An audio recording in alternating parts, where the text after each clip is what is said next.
Alright everybody, we're now going for a ride in our 1967 Chevy 2 Nova. As you know, Nova came in 3 different body styles. This is the second one, so I like to call it the second generation. This one's got a purple exterior with a white combo, two-tone as we usually call it.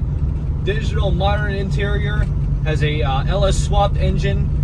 And of course we're not going to go too fast because this is a nice car.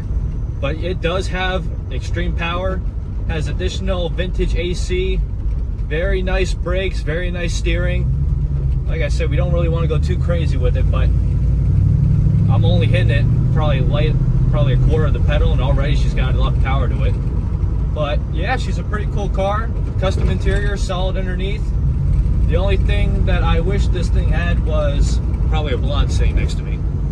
But other than that, we're going to get her turned around, put her on the lift, let you all take a look at the underneath. We'll see you there.